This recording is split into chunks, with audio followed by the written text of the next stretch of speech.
हम मानमीन के हम सिने भाषा के संदेश को सुनेंगे, जो कि प्रकाशित वाक्य के 54वें सत्र पर प्रचार करेंगे।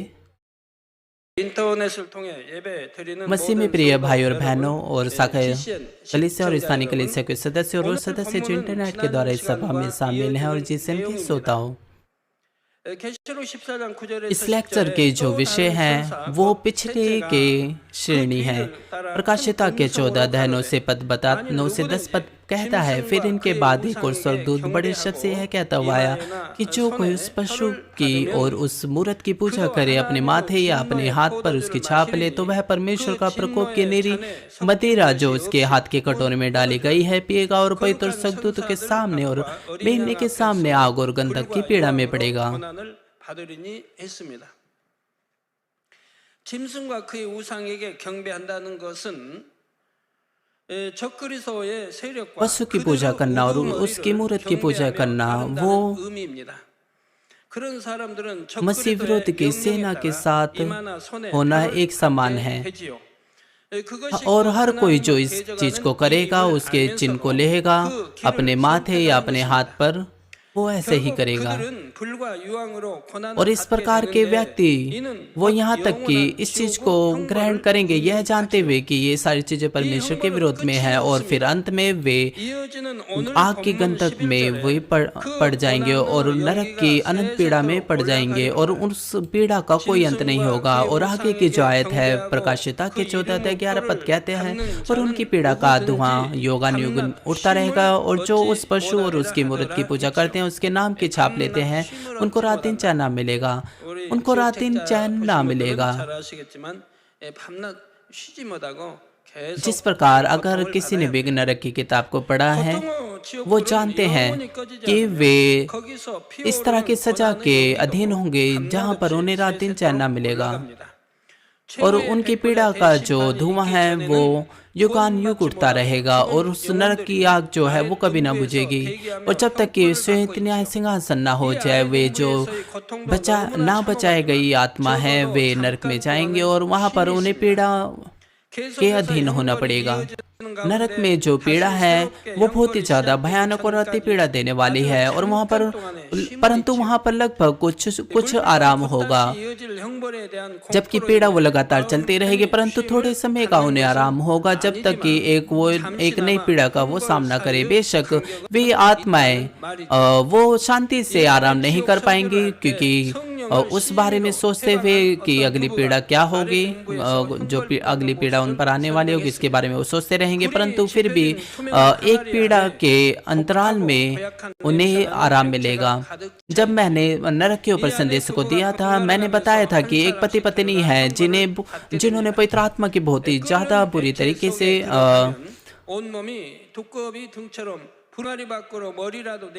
उन्होंने पवित्र आत्मा के विरोध में बोला था, और वो जो एक बर्तन में डाले गए थे, और वो जो बर्तन है उसमें उबली हुई चीजें थी, और उसमें पति और पत्नी को डाला गया एक एक करके। और पहले तो वो पति पत्नी एक दूसरे को कह रहे थे कि कृपया उसे ना मारे, परंतु जब वो एक एक करके जब उसमें डाले गए तो वो कहने लगे कि कृपया आप उसे थोड़ी देर उसे वहीं रहने दीजिए ताकि मैं और आराम कर लूं। और जब कभी भी वो अपना सिर निकालते थे तो जो नरक का दूत था वो उनके सरों पर अपने पैर को मारता था, ऐसा पैर जिसमें कीलें लगी हुई थी, और फिर दोबारा वो अपने सर को उस बर्तन में ढक लेते थे। पहले जब उनमें से एक कोई पीड़ा खाते हुए उन्हें देखता था, इसलिए फिर आपसी स्नेह के कारण वे एक दूसरे के लिए दया की भीख मांगते थे, परंतु जैसे जैसे समय बदलता है वो कहते हैं कि मैं तुम्हारी वजह से यहाँ पर हूँ। वे एक दूसरे पर दोष लगाते, एक दूसरे को श्राप देते हैं, इसलिए ताकि वो उन्हें कम पीड़ा मिले। फिर वे एक दूसरे के लिए विनती करते हैं कि उसकी जो पीड़ा है वो और भी ज्यादा उसका समय ज्यादा हो। वे एक दूसरे से भी मांगते हैं कि कृपया उसे और उस बर्तन में कृपया रहने दीजिए थोड़ी और देर तक, ताकि मैं और भी ज्यादा आराम कर लूं। एक बार जब वो नरक की आग में गिर जाते हैं और गंधक की आग में डल जाते हैं न्याय के बाद तो उनके लिए कोई भी सांस लेने की जगह नहीं होगी, यहाँ तक कि वे एक दूसरे से जगह भी नहीं बदल पाएंगे। उन्हें लगातार उस पीड़ा से जूझना होगा और उससे भी ऊपर गंधक की आग में, गंधक की जो झील है उसमें, उसकी जो अग्नि में जो गर्मी है वो बहुत ही ज्यादा, इतनी ज्यादा होगी वे बिल्कुल भी हिल नहीं पाएंगे। आज की जो आयत है वो जैसे कि लिखा हुआ है, उन्हें बिल्कुल भी रात दिन चैन ना मिलेगा। वह नरक के भयानक को दिखाता है। जिस प्रकार हमारे प्रभु ने कहा वहाँ का कीड़ा कभी नहीं मरता, इसलिए जो सजा है वो हमेशा चलती रहेगी। वे लोग जो 7 साल के महाक्लेश में गिर जाएंगे, उन्हें कभी भी पशु के चिन्ह को नहीं लेना, चाहे कितना भी जो मसीह विरोधी है वह उन पर पीड़ा करे, कितने भी दर्दनाक पीड़ा उन्हें दे, चाहे कितनी भी शांतिदायक वाचा उनसे क्यों ना बांधे। इसलिए चाहे उनका जो पीड़ा है, चाहे कितनी भी क्रूरता वो क्यों ना दिखाए, उसका तो अंत होगा। परंतु जब वे शहीद की मृत्यु मर जाएंगे तो उसके बाद वे नरक से बच सकते हैं। परंतु अगर वे उस पीड़ा पे विजय प्राप्त ना करे, परंतु अंत में वे पशु के चिन्ह को ले ले, तो जो अनंत पीड़ा की जो आग है वो उनका इंतजार कर रही होगी। कृपया इस वचन को अपने मन में रखिए। आपको 7 साल के महाक्लेश में नहीं गिरना है, आपको विश्वास में जीवन जीना है, उद्धार प्राप्त करना है और हवा में उठाए जाना है जब हमारे प्रभु वापस आए। कृपया आप ऐसा ना कहें कि सीनियर पास्टर आप इस तरह के भयानक शब्दों को ना बोले। जो कुछ मैं आपसे कह रहा हूँ वो सत्य है, जो ये सब चीजें होने वाली हैं, जो कुछ मैं आपको कह रहा हूँ वो सब सारी चीजें परमेश्वर ने मुझे प्रकट की है और ये सारी चीजें बाइबल भी कहती है और ये सारी चीजें आने वाली है। और अब यहाँ तक कि आपने इन सारी चीजों को सुना है, तो क्या आप में से कोई शंका करता है और प्रभु में एक विश्वासी जीवन जीने में असफल होता है और 7 साल के महाक्लेश में गिर जाता है? तो चूंकि आपने इस तरह के संदेश को सुना है और नरक के भयानक बात को जानते हैं, तो जहाँ पर रात दिन कोई चैन नहीं मिलता, तो और वहाँ की जो पीड़ा है वो बयान से बाहर है, तो क्या आप कोशिश नहीं करेंगे 7 साल के महाक्लेश के दौरान शहीद होने की? क्योंकि आपने इस तरह के संदेश को सुना है, नरक के संदेश को सुना है, अनंत पीड़ा के बारे में सुना है, तो अगर आप अपने आप को 7 साल के महाक्लेश में पाएं, तो आप वो सब कुछ करेंगे कि आप उद्धार पाने के लिए शहीद की मृत्यु मरे। इसलिए इस तरह के संदेश को सुनना आशीषीय है, क्योंकि आपने इन बातों को सुना है और जानते हैं आप अपना बेहतर करें प्रभु में जीवन जीने के लिए। और दूसरी तरफ अगर आप पीड़ा पे विजय प्राप्त कर लेते हैं तो आप आराम को प्राप्त करेंगे। प्रकाशित के 14 अध्याय 12 पद कहता है, पवित्र लोगों का धीरज इसी में है जो परमेश्वर की आज्ञा को मानते हैं और यीशु पर विश्वास रखते हैं। जो परमेश्वर की आज्ञा को मानते हैं और यीशु में विश्वास करते हैं। अगर आप यीशु में विश्वास करते हैं, परमेश्वर की आज्ञा का पालन करते हैं, तो आप परमेश्वर से प्रेम करेंगे, प्रभु से प्रेम करेंगे, आप परमेश्वर की आज्ञा का पालन करेंगे, आप ज्योति में चलेंगे, हर प्रकार की बुराई से दूर रहेंगे, परमेश्वर के वचन का पालन करेंगे और इससे रखेंगे। यही विश्वास है। केवल अपने होठों से कहना है कि मैं विश्वास करता हूँ, यह विश्वास नहीं है। अगर आप सच में विश्वास करते हैं तो रोमियो 10 अध्याय कहता है, क्योंकि धार्मिकता के लिए मन में विश्वास किया जाता है। आप हर पाप को निकाल फेंकेंगे, आप उन चीजों को निकाल फेंकेंगे जिन्हें निकाल फेंकना है, और आप उन्हें रखेंगे जिन्हें रखना है और करना है। क्योंकि धार्मिकता के लिए मन में विश्वास किया जाता है, उद्धार के लिए मुंह से अंगीकार किया जाता है। जिस प्रकार क्या बाइबल ऐसा कहती है केवल मुंह से अंगीकार करने के द्वारा कि प्रभु मैं विश्वास करता हूँ आप उद्धार प्राप्त कर लेंगे? नहीं, आपको निश्चित रूप से विश्वास करना है अपने हृदय में विश्वास करने के द्वारा। यह ज्ञान के रूप में विश्वास नहीं है। आपको अपने हृदय में विश्वास करना है। जो हृदय में विश्वास है उसमें कर्म पाया जाता है। आप अपने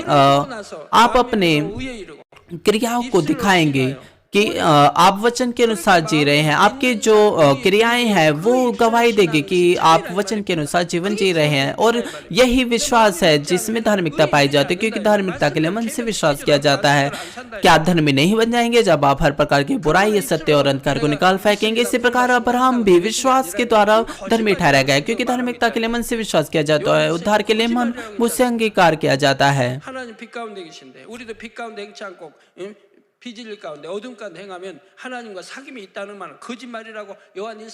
जिस प्रकार पहला यूहन्ना कहता है, अगर हम कहते हैं कि हमारी सहभागिता उसके साथ है और परंतु अगर हम अंधकार में चले तो हम झूठ बोलते हैं, हम सत्य का पालन नहीं करते। तो यह झूठ है अगर हम ऐसा कहते हैं। परमेश्वर ज्योति है, अगर हम परमेश्वर में विश्वास करते हैं तो आपको ज्योति में जीवन जीना है, यह प्राकृतिक है। आपको सत्य में जीवन जीना है क्या? तो पर केवल तभी परमेश्वर आपको पहचानेगा और आपकी सहभागिता परमेश्वर के साथ होगी। आपके जो शब्द हैं कि मैं परमेश्वर में विश्वास करता हूँ, मैं परमेश्वर से प्रेम करता हूँ, वो ग्रहण योग्य हो सकते हैं।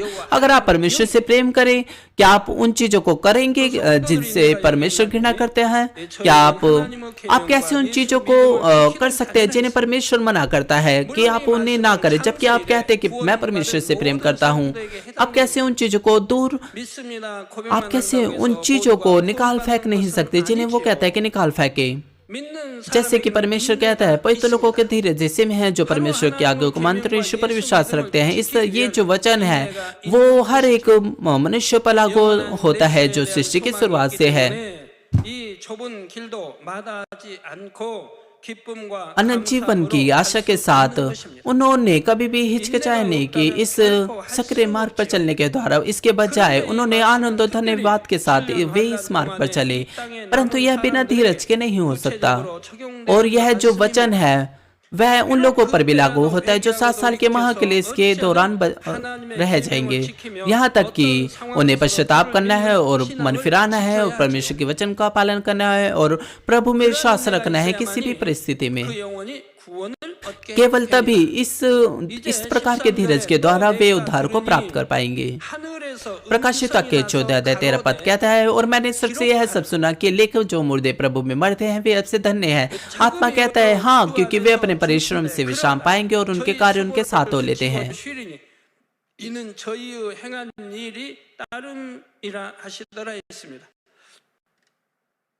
주 안에서 죽는다는 것은 구원받았다는 뜻이죠.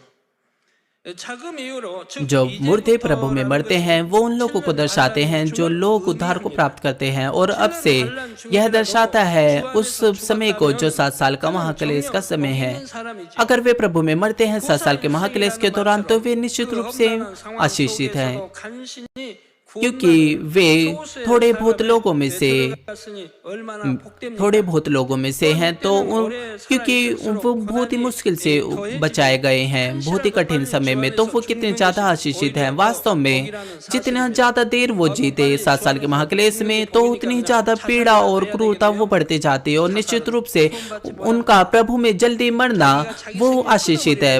और अब क्या आप में से कोई ऐसा सोच रहा है प्रभु में जल्दी मरना ये तो आशीष है, तो क्या मुझे आत्महत्या कर लेनी चाहिए? नहीं, आत्महत्या करना में कोई भी उद्धार नहीं है। अगर आप खुद से ही अपने जीवन को खत्म कर देते हो उसमें कोई भी उद्धार नहीं है। जो उद्धार है वो को केवल तभी प्राप्त होगा जब आप एक शहीद की मृत्यु मरेंगे। और अगर आप खुद से ही अपने जीवन को अगर आप खुद से ही अपने जीवन को ले लें तो उसमें कोई भी उद्धार नहीं है। पवित्र आत्मा कहती है कि वे अपने परिश्रम से विश्राम पाएंगे, उनके कार्य उनके साथ हो लेते हैं। वे अपने परिश्रम से विश्राम पाएंगे, इसका अर्थ है कि वे हर प्रकार की पीड़ा की जो पीड़ा है उससे बच जाएंगे और वे आत्मा और शरीर में आराम को प्राप्त करेंगे, जैसे कि यह पद बताता है, और उनके कार्य उनके साथ हो लेते हैं। इसका अर्थ है कि वे उद्धार को प्राप्त करेंगे और वे अपने कार्यों से जो उन्होंने विश्वास में किए थे वे आराम प्राप्त करेंगे और शहीद की मृत्यु मरेंगे। और लगातार जैसे कि प्रकाशित वाक्य 14 से 16 पद कहता है, और मैंने एक दृष्टि की और देखो एक उजला बादल है, और उस बादल पर मनुष्य के पुत्र से लिखा कोई बैठा है, जिसके सिर पर सोने का मुकुट और हाथ में चोखा हंसुआ है। फिर एक और स्वर्गदूत ने मंदिर में से निकलकर उससे जो बादल पर बैठा था बड़े शक से पुकार कर कहा कि अपना हंसुआ लगाकर लवने कर, क्योंकि लवने का समय आ पहुंचा है, इसलिए कि पृथ्वी की खेती पक चुकी है। सो जो बादल पर बैठा था उसने पृथ्वी पर अपना हंसुआ लगाया और पृथ्वी की लवनी की गई।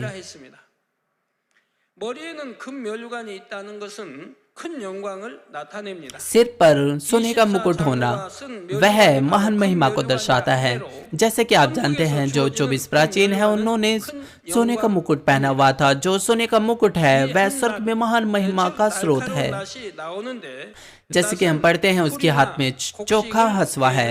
도구인 एक हसवा वो एक ऐसा औजार है जो घास काटने और 어떤 일에 गेहूं काटने के काम आता है। और आत्मिक रूप से जो इसका महत्व है वो ये है कि जो हसवे का जो आत्मिक महत्व है वो यह है कि परमेश्वर समय आने पर अपने कार्य को समाप्त करेगा। दूसरे शब्दों में वह अपने कार्य को पूरा करेगा।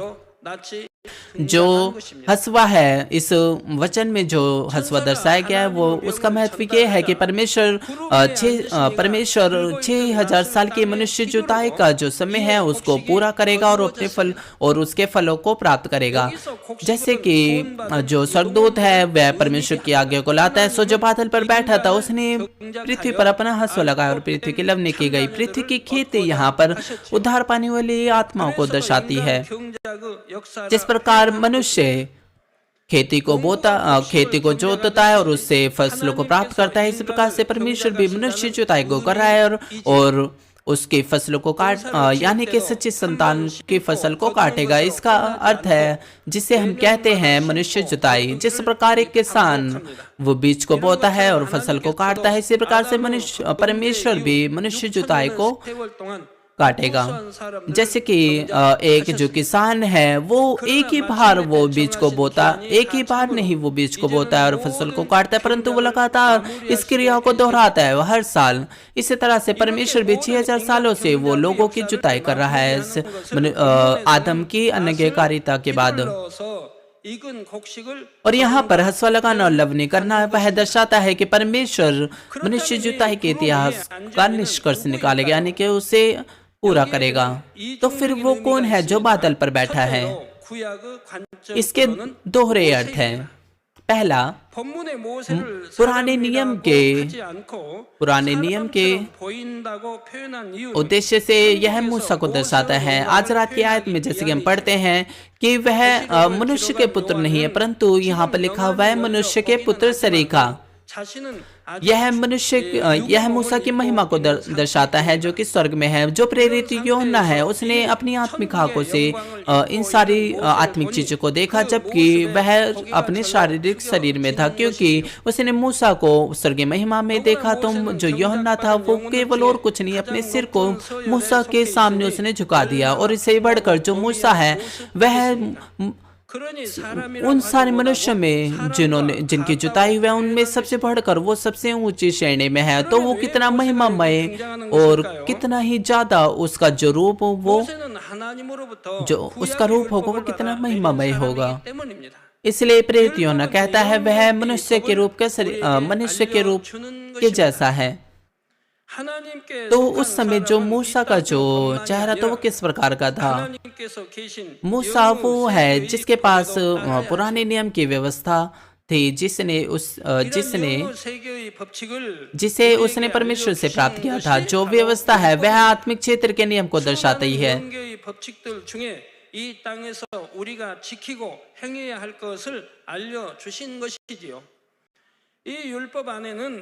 आत्मिक क्षेत्र के अनगिनत नियमों में परमेश्वर ने हमें व्यवस्था को सिखाया है कि हम उसे रखें और उसका पालन करें इस पृथ्वी पर। और ये जो मूसा की व्यवस्था है वह परमेश्वर के हृदय को दर्शाती है, जो आत्मिक क्षेत्र पर नियंत्रण रखता है और उस पर शासन करता है। और उसी समय यह मनुष्य जुताई के लिए जो भी जरूरी चीजें हैं उसको भी ढकता है। यह उससे भी संबंधित है, मनुष्य जुताई के मेथड से, उद्देश्य से और उसके समय से।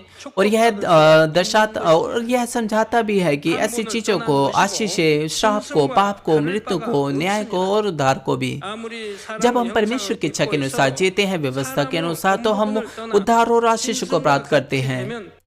और दूसरी तरफ अगर कोई व्यवस्था का पालन नहीं करता तो वह मनुष्य के कर्तव्यों से फिर जाता है और वह जानवरों के समान बन जाता है। अगर कोई सोचे कि वह मनुष्य के रूप में है, परंतु अगर वह मनुष्य के कर्तव्य को भूल जाए तो वह मनुष्य के यानी कि वह जानवर के समान है, इसलिए वो स्वर्ग नहीं पहुंच सकता। इसलिए मनुष्य जो मूसा की व्यवस्था है वह न्याय का मापदंड है।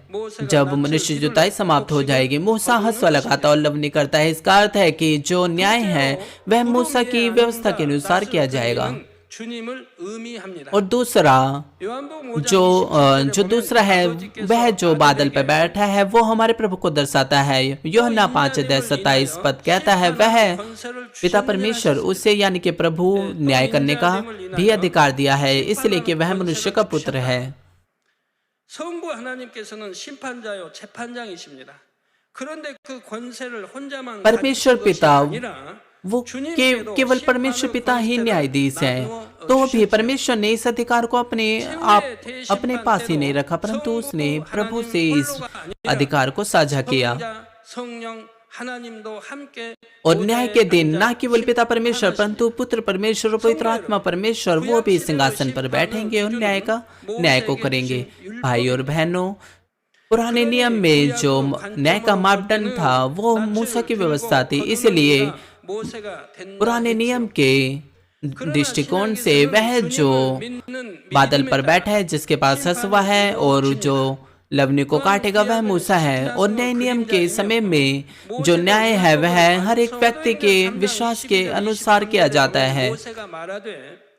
पुराने नियम है वह नए नियम की छाया है, और जो मूसा है वह प्रभु की छाया है जिसने व्यवस्था को पूरा किया। प्रेरित के काम 3:22-23 पद कहता है, जैसे कि मूसा ने कहा, प्रभु परमेश्वर तुम्हारे भाइयों में से तुम्हारे लिए मूसा एक भविष्यवक्ता उठाएगा, जो कुछ वह तुमसे कहे उसकी सुनना।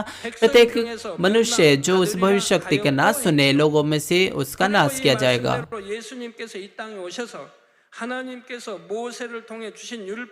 जिस प्रकार कहा गया है, हमारे प्रभु यीशु वो इस संसार में आए और उन्होंने प्रेम के साथ परमेश्वर की व्यवस्था को पूरा किया जिसे मूसा को दिया गया था। और बाद में हमारे प्रभु वो न्याय के मापदंड बन गए। हमारे पिता परमेश्वर वो न्याय और प्रेमी दोनों हैं, और अपने प्रेम में परमेश्वर अपना प्रेम दिखाता है, और अपने न्याय में परमेश्वर अपना प्रेम दिखाता है, और अपने प्रेम में परमेश्वर अपने न्याय को करता है।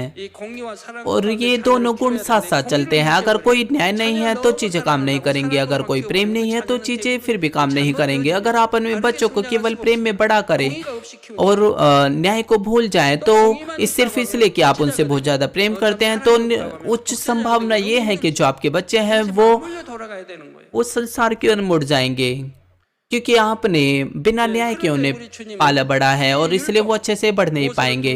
इसलिए परंतु अगर केवल आप न्याय पे ही आप ज्यादा ध्यान दे, तो आप अपने घर में एक तानाशाह बन जाएंगे। इसलिए बिना प्रेम के, बिना न्याय के चीजें काम नहीं करती। इसलिए ये दोनों चीजें एक साथ चलती है। हमारे प्रभु ने भी व्यवस्था को प्रेम में पूरा किया जिसे मूसा के द्वारा दिया गया था। यूहन्ना 3:17-18 पद कहता है, परमेश्वर ने अपने पुत्र को जगत में इसलिए नहीं भेजा कि जगत पर दंड की आज्ञा दे, परंतु इसलिए कि जगत उसके द्वारा उद्धार पाए। जो उस पर विश्वास करता है उस पर दंड की आज्ञा नहीं होती, परंतु जो उस पर विश्वास नहीं करता वह दोषी ठहर चुका है, इसलिए कि उसने परमेश्वर के इकलौते पुत्र के नाम पर विश्वास नहीं किया। एक बार फिर परमेश्वर ने अपने पुत्र को इस संसार में इसलिए नहीं भेजा कि वह उसका न्याय करे, परंतु जो संसार है वह उसके द्वारा बचाया जाए। जब लोग विश्वास करते हैं कि यीशु मसीह है, तो क्या वे उस पर विश्वास नहीं करेंगे? हाँ, वे परमेश्वर से प्रेम करेंगे, प्रभु से प्रेम करेंगे, क्योंकि वे परमेश्वर के वचन का पालन करेंगे तो वे उद्धार को प्राप्त करेंगे, वे उद्धार के हो जाएंगे। इसलिए जो संसार है वह उसके द्वारा बचाया जाएगा। जो उस पर विश्वास करता है उस पर दंड की आज्ञा नहीं होती। अगर हम यीशु मसीह को अपना उद्धारकर्ता स्वीकार करते हैं तो हम परमेश्वर के प्रेम को जानते हैं, और वह हमें विवश करता है कि हम परमेश्वर के वचन का पालन करें। तो बाइबल क्या बताती है कि हमारा प्रेम परमेश्वर के लिए हमारे प्रेम का क्या प्रमाण है? जो प्रमाण वो ये है कि हम परमेश्वर के वचन का पालन करें। जो प्रेरित यूहन्ना की किताब है और पहला यूहन्ना की किताब है, उसमें लिखा हुआ है कि परमेश्वर से प्रेम करना, उसकी आज्ञा का पालन करना है। अगर हम परमेश्वर से प्रेम करें तो हम उसकी आज्ञा का पालन करते हैं। इसलिए बाइबल कहती है, जो उस पर विश्वास करता है उस पर दंड की आज्ञा नहीं होती, परंतु जो उस पर विश्वास नहीं करता वह दोषी ठहर चुका है, इसलिए कि उसने परमेश्वर के इकलौते पुत्र के नाम पर विश्वास नहीं किया।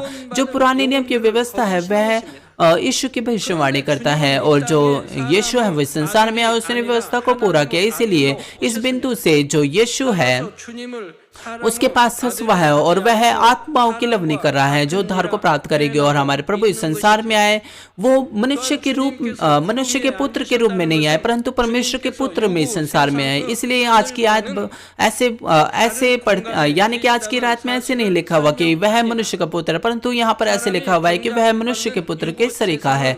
और इससे भी बढ़कर यह तथ्य यह है कि हमारे प्रभु बादल पर बैठे हैं। वह बताता है कि वह शारीरिक संसार के जो आकाश है उससे दूसरे ही स्पेस में है। जैसे जो शारीरिक संसार है जहाँ पर मनुष्य रहते हैं, जहाँ पर उनकी जुताई हो रही है, वह पहला स्वर्ग है, यानी कि वो स्पेस का सबसे निचला स्तर है। और दूसरी तरफ वह स्पेस जहाँ पर हमारे प्रभु रहते हैं वह आत्मिक क्षेत्र है। वह या तो तीसरा या चौथा स्वर्ग है। क्योंकि हमारे प्रभु एक दूसरे स्वर्ग में रहते हैं, इसलिए आयत कहती है कि वह बादल पर बैठा है। इसलिए हमारे यह कहना कि हमारे प्रभु बादल पर बैठे हैं, इसका अर्थ यह नहीं कि वह उस बादल पर बैठा है वह जो हमारी नग्न आंखों से दिखाई देता है। यहाँ तक जो प्रेरित यूहन्ना है उसने एक विशेष दृश्य को देखा। जो दृश्य है वह उसमें भी दो अर्थ पाए जाते हैं। जब प्रेरित यूहन्ना है, जब उसने मूसा को देखा तो अंत में वहां पर वह प्रभु को देख पाया। फिर एक और स्वर्गदूत ने मंदिर से निकलकर उससे जो बादल पर बैठा था बड़े शब्द से पुकार कर कहा कि अपना हंसुआ लगा कर लवने कर, क्योंकि लवने का समय आ पहुंचा है, इसलिए कि पृथ्वी की खेती पक चुकी है। आप सोचेंगे कि यहाँ पर कुछ गलत है। आप आज जिज्ञासु होंगे कि कैसी एक जो स्वर्गदूत है वो हिम्मत कर सकता है मूसा या प्रभु को आज्ञा देने की जो बादल पर बैठा है। परंतु यह संभव है क्योंकि जो स्वर्गदूत है वह परमेश्वर का संदेशवाहक है जो उसकी इच्छा को लेके आता है।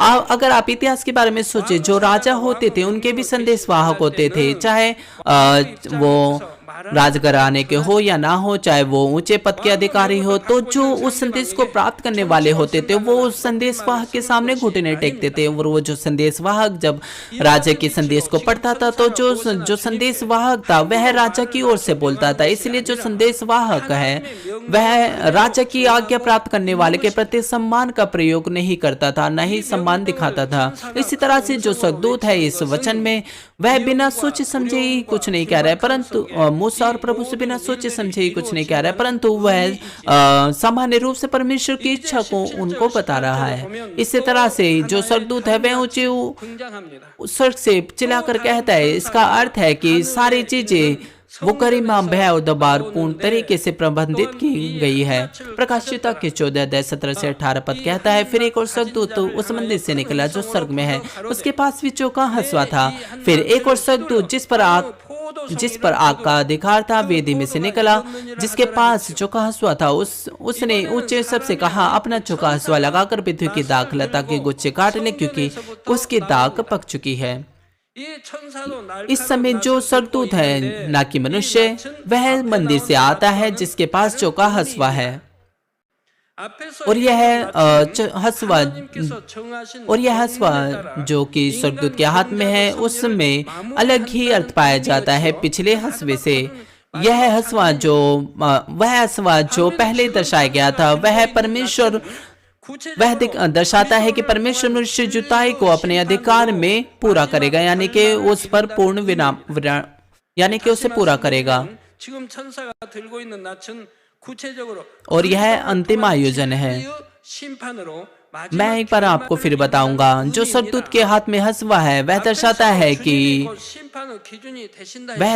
है कि जो अंतिम जो बात है वह यीशु के यानी कि यीशु मसीह के द्वारा जो सत्य का न्याय है उसके द्वारा पूरा होगा। जैसे कि मैंने आपको पहले बताया कि हमारे प्रभु वो न्याय के मापदंड हैं। जैसे कि जो मूसा की यहाँ तक कि जो मूसा की व्यवस्था थी वो पुराने नियम में न्याय के मापदंड थे, परंतु हर कोई यीशु मसीह पर विश्वास करने के द्वारा उद्धार को प्राप्त करेगा। पहला पत्रस 3 अध्याय 19 पद कहता है, उसी में उसने जाकर कह दिया आत्मा को भी प्रचार किया। किस विषय पर आप सोचते हैं कि उसने उस कैद में पड़ी हुई आत्माओं को सुसमाचार सुना है? हमारे प्रभु जब क्रूस पर चढ़ाया गया और जब उसने अपनी अंतिम सांस ली, उससे पहले जब उसने अपनी अंतिम सांस ली और उसके मरने से पहले हमारे प्रभु के जो अंतिम शब्द थे वो ये थे, पूरा हुआ। जब वह क्रूस पर मरा और हमारे प्रभु वहां पर कैदी आत्माओं के पास गए, वहां पर उसने सुसमाचार का प्रचार किया। वे सारे लोग जो सृष्टि की शुरुआत से हैं, वे लोग जो उद्धार पाने के द्वारा ऊपरी कब्र में गए हैं, क्योंकि उनका न्याय विवेक के न्याय के अनुसार हुआ। उन्होंने उद्धार को प्राप्त किया, परंतु वे नहीं जानते थे सुसमाचार को। वे नहीं जानते थे कि यीशु मसीह हमारा उद्धार करता है। उन आत्माओं के लिए प्रभु ने प्रचार किया, हमारे प्रभु ने सुसमाचार का प्रचार किया। उसने कहा कि वही मसीहा है और उनके जो पाप है वो उसके लहू के द्वारा शुद्ध हो गए हैं। इसका अर्थ यह है कि वे कैद में पड़ी हुई आत्माएं, उनको सुसमाचार सुनाया क्या नहीं, उनको पहले ही सुसमाचार का प्रचार किया गया था भविष्यवक्ताओं के द्वारा जब वे जीवित थे। अब्राहम से लेकर अब तक जो भविष्यवक्ता थे, उन्होंने मेहनत के साथ उन्होंने सुसमाचार का प्रचार उन्हें किया। जब हमारे प्रभु आए तो वो उनका मसीहा हो गया, और जब उन्होंने उसे ग्रहण किया और उन्होंने उद्धार को प्राप्त किया और उनके जो पाप हैं वो क्षमा हो गए। पुराने नियम में जो भविष्यवक्ता शमूएल था, जब वह मरा तो जो उसकी आत्मा थी वह किंग राजा साउल के द्वारा बुलाई गई। उसने कहा कि तू मुझे कुछ सताता है। और ऐसे बहुत से लोग हैं जो सोचते हैं कि जो भविष्यवक्ता शमूएल की आत्मा थी वो एक दुष्ट आत्मा थी। यह कितना दुर्भाग्यपूर्ण बात है, क्योंकि ऐसा इसलिए कि वो जो भूत सिद्धि जो स्त्री थी उसने वह शमूएल की आत्मा को लेके आई थी। लोग सोचते हैं कि वह एक दुष्ट आत्मा थी, परंतु भविष्यवक्ता की आत्मा नहीं थी। परंतु जो भविष्यवक्ता की आत्मा है वो कैसे एक दुष्ट आत्मा हो सकती है? वो कैसे ऐसी चीजों को जान सकती है जो आने वाली है? केवल परमेश्वर ही भविष्य को जानते हैं। इसलिए जो शमूएल की आत्मा थी उसने राजा शाऊल को बताया था कि किस प्रकार उसकी मृत्यु होगी, और जो राजा शाऊल है वो ठीक उसी प्रकार मारा जिस प्रकार शमूएल ने उसे बताया था। तो वो कैसे एक दुष्ट आत्मा हो सकती है? और वो जो आत्मा थी वो वैसे ही उसी समान बागोड़े हुई थी जिस प्रकार जो शमूएल था वो अपने जीवन भर ओढ़ता था। शमूएल ने उससे कहा, तू मुझे ऊपर बुलाकर क्यों सताता है? क्योंकि शमूएल बहुत ज्यादा व्यस्त था ऊपरी कब्र में सुसमाचार प्रचार करने में। और बहुत से लोग जब वो मरे, उनमें से कुछ जो जिन्होंने उद्धार को प्राप्त किया, ना केवल 1-2, ना केवल 1000 या 10,000, परंतु अनगिनत लोग वे सुसमाचार के द्वारा इस पद पर आए। और जो भविष्यवक्ता थे वे जानते थे हमारे प्रभु आए और उन्होंने उसको ग्रहण किया। और हमारे प्रभु के मरने के बाद जब वे पुनरुत्थानित हुए, वो वहां पर गए उन आत्माओं के पास जो पुराने नियम से यानी कि पुराने नियम की आत्माएं जो इंतजार कर रही थी, जो बचाई गई थी। वहां पर उसने सुसमाचार का प्रचार किया और हमारे प्रभु ने हर एक आत्माओं के लिए उद्धार के मार्ग को खोला, ताकि यीशु मसीह के नाम के द्वारा हर कोई उद्धार को प्राप्त कर सके। और फिर यहाँ पर वचन बताता है, फिर एक और स्वर्गदूत जिसे आग पर अधिकार था वेदी में से निकला, जिसके पास चौका हंसुआ था। उससे ऊंचे सबसे कहा, अपना चौका हंसुआ लगाकर पृथ्वी की दाखलता के गुच्छे काट ले। यह स्वर्गदूत जिसके पास आग के ऊपर अधिकार है, यहाँ पर उसके पास अधिकार है न्याय और विपत्तियों का। यह जो स्वर्गदूत है उसके पास 2 प्रकार की आग का अधिकार है, पहला शारीरिक आग और आत्मिक आग। पहला जो शारीरिक आग है वह विपत्ति की आग है, जो युद्ध के हथियारों के द्वारा आती है। और यह वो आग है, यह मानव जाति की बुराई में लगी आग है। और जो आत्मिक आग है वह नरक की पीड़ा की आग है, जो कभी नहीं बुझती। जो वो स्वर्गदूत जिसके पास आग के ऊपर अधिकार है, उसने आज्ञा दी उस स्वर्गदूत को जिसके पास हंसुआ है कि पृथ्वी की दाखलता के गुच्छे को काट ले। तो यहाँ पर पृथ्वी की दाखलता के गुच्छे क्या है? पहले मैंने आपको बताया था कि जो हंसुआ है वह फसल काटने का काम आता है। तो यहाँ पर जो फसल है वह उन लोगों को दर्शाती है कि जिन्होंने प्रभु में अपने विश्वास को बनाए रखा और उन्होंने उद्धार को प्राप्त किया। और दूसरी तरफ जो पृथ्वी की दाखलता के गुच्छे हैं वे उन लोगों को दर्शाते हैं कि वे लोग जो पाप और बुराई में जीवन जी रहे थे वे उन ऐसे फलों को काटेंगे। बाइबल कहती है कि हमारे प्रभु सच्ची दाखलता है और हम उसकी डालियां हैं। उन दाखलता की जो डालियां हैं वे तब फलों को उत्पन्न करती है जब समय बीतता है और मौसम बदलता है और जब समय कटने का समय आता है। केवल जब 6000 साल जो मनुष्य जुताई के हैं वो पूरे हो जाएंगे तो जो दाखलता के जो गुच्छे हैं वो इकट्ठे किए जाएंगे। और वो जो फल हैं जो हम काटेंगे वो है, यानी कि हम पवित्र आत्मा के 9 फलों को काटेंगे, प्रेम के फलों को, ज्योति के फलों को। परंतु वे लोग जो इस संसार के हैं वे दाखलता के कुछ गुच्छों को काटेंगे, क्योंकि वे अंधकार में जीवन जी रहे हैं, इसलिए वे असत्य के फलों को उत्पन्न करेंगे। 29절 30절에 주인이 가로되 가만두어라. 가라지를 뽑다가 जब मत्ती 13 अध्याय में एक बैरी था, उसने जंगली बीजों को बो दिया अच्छे बीजों में। 내가 추수꾼들에게 말하기를 가라지는 먼저 거두어 불사르되 जैसे कि वचन कहते हैं मत्ती 13 अध्याय 29 से 30 पद में, उसने कहा ऐसा नहीं ना हो कि जंगली दाने के पौधे बटोरते वे उनके साथ गेहूं भी उखाड़ लो, कटनी तक दोनों को एक साथ बढ़ने दो। और कटनी के समय में काटने वालों से कहूंगा पहले जंगली दाने के पौधे बटोर कर जलने के लिए उन्हें गट्ठे में बांध लो और गेहूं को मेरे खत्ते में इकट्ठा करो। मेरा खत्ता वह स्वर्ग को दर्शाता है।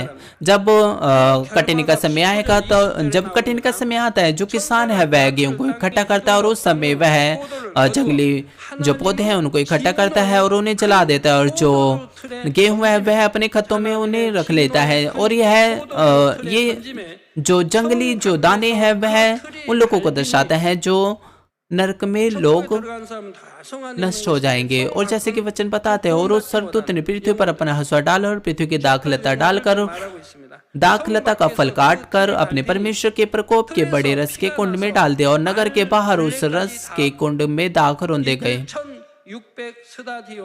जबकि लोग वो स्वर्ग में प्रवेश करेंगे, वे शहर के अंदर है, परंतु वे लोग जो उद्धार को प्राप्त नहीं कर पाएंगे वे नरक में जाएंगे, वे शहर से बाहर हैं। और उस रस के कुंड में से इतना लहू निकला कि घोड़ों के लगामों तक पहुंचा और सुकोस तक बह गया। जो लोग परमेश्वर के विरुद्ध खड़े हुए हैं और प्रभु को इनकार किया, उन पर स्वर्गदूत की कड़ी आज्ञा से दंड और आग की विपत्तियां उतरेगी। परमेश्वर के प्रकोप के बड़े रस के कुंड वह न्याय के कुंड को दर्शाते हैं। हम इसके बारे में अगले सत्र में देखेंगे। आइए मैं आपको इस संदेश का निष्कर्ष दूं। भाइयों और बहनों मसीह में, जब मसीह विरोधी की जो सेना है वह अपनी चरम सीमा पर होगी, तो ऐसा लगेगा कि जो उसके सामर्थ्य वो हमेशा तक बनी रहेगी। परंतु जब समय आएगा तो भी परमेश्वर निश्चित रूप से उनका न्याय करेगा, और उसके जो पीछे चलने वाले लोग हैं वो भी सजा में पड़ जाएंगे। यहाँ तक कि परमेश्वर उनसे कहेगा न्याय के बारे में, तो इस प्रकार के जो लोग हैं वो उसका कहना नहीं मानेंगे, वो इस बात पर ध्यान नहीं करेंगे, वे इसे ऐसे ही समझेंगे और वे अपना मन नहीं फिराएंगे। वे उन लोगों के द्वारा अभिलाषा में पड़ जाएंगे, वो इस ऐसी चीजों के द्वारा अभिलाषा में पड़ जाएंगे जो उनकी आंखों से दिखाई देगी, और वे आने वाली चीजों को एहसास करने में निष्फल हो जाएंगे। वे नहीं सोचेंगे और वे ना ही मन फिराएंगे। जिस प्रकार मत्ती 24 अध्याय 37-39 पद कहता है, जैसे कि नूह के दिन वैसे मनुष्य के पुत्र का आना भी होगा। क्योंकि जैसे जल प्रलय से पहले के दिनों में जिस दिन तक नूह जांच पर न चढ़ा, उस दिन तक लोग खाते पीते थे और उनमें शादी ब्याह होती थी। और जब तक जल प्रलय आकर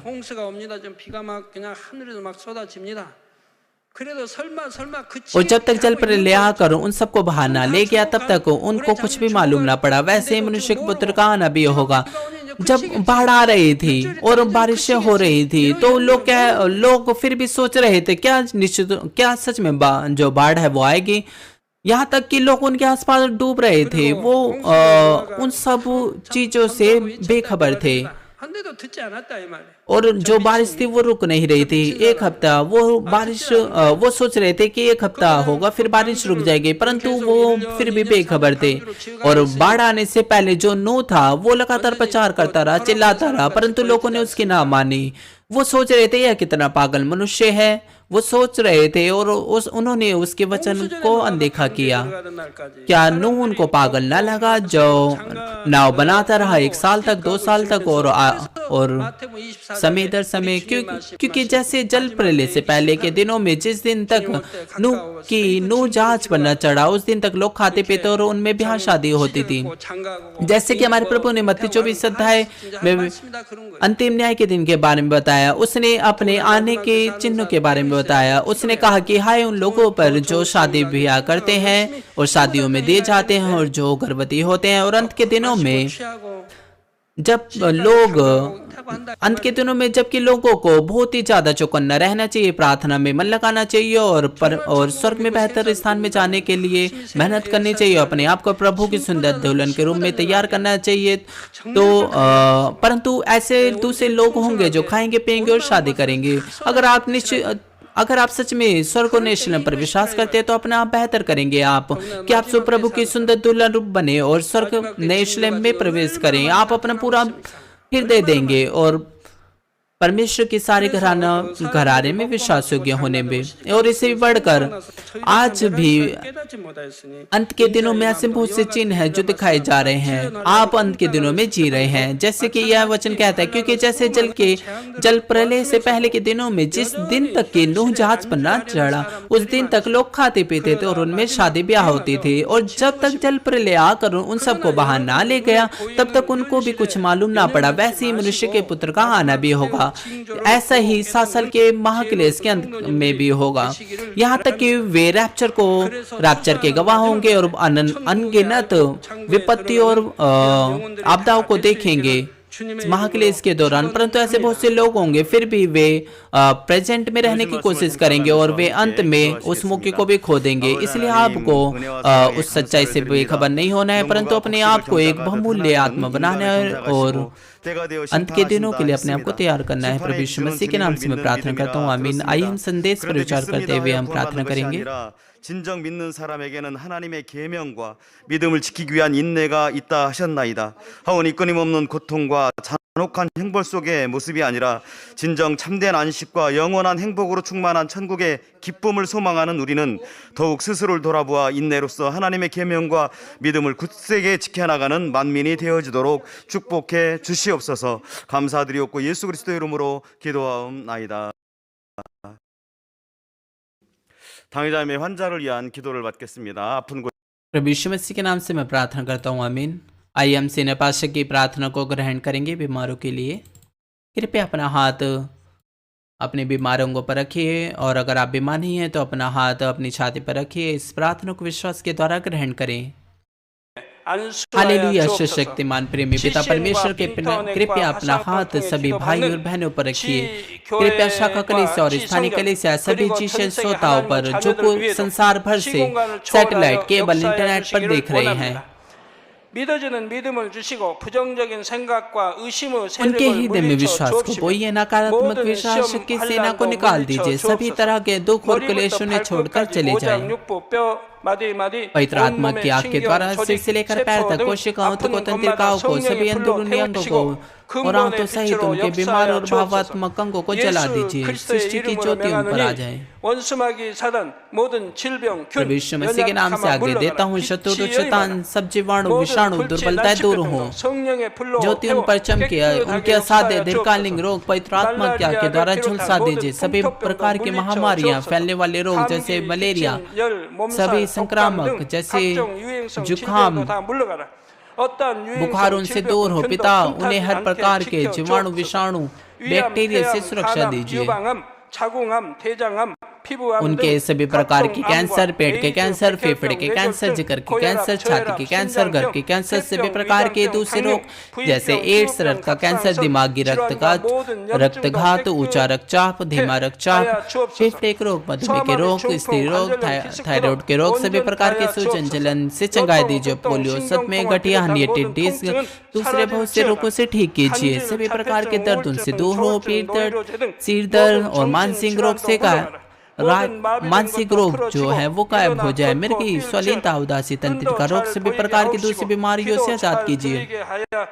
सभी प्रकार के लकवे के रोगों से आजाद कीजिए। वे उठे चले कूदे और कमजोर आंखें ठीक हो जाए, कान सामान्य हो जाए, अंधे देखने लगे, बहरे सुनने लगे, गूंगे बोलने लगे। 화상 입은 것도 दुर्घटना के बाद के 온전케 प्रभाव ठीक 하옵소서. हो जाए, उनकी टूटी हड्डियां ठीक हो जाए, जलन दहन संवेदनाओं से दूर हो, पिता वहाँ कोई दाग न रहे, सभी प्रकार की दवा और विष के लत से साफ हो जाओ। पिता मृतक तंत्रिकाओं, कोशिकाओं को तंत्रिकाओं को फिर से जला दीजिए, मृतकों को जला दीजिए। गर्भधारण की आशीष दीजिए पिता, कृपया उन्हें गर्भधारण की आशीष दीजिए। मैं यीशु मसीह के नाम से आगे देता हूँ, शत्रु दुष्ट शैतान, हवा में मौजूद शासक, बुराई की सेना, उनके दास दूर हो। दुष्ट आत्मा, अशुद्ध आत्मा, धोखे की आत्मा, कपट की आत्मा, अलग करने वाली आत्मा, सारी अंधकार की सेना उनसे दूर हो। दुष्ट आत्मा, दुष्ट और अंधकार के सारे बंधन खुल जाए, उनसे दूर हो, ज्योति उन पर चमक जाए। पिता परमेश्वर, उन्हें प्रार्थना में चिल्लाने की ताकत दीजिए, पापों को निकाल देने की सामर्थ के अधिकार दीजिए, वे पवित्र बन जाए। जैसे उनकी आत्मा समृद्ध होती है, वे अच्छे स्वस्थ में बने रहे।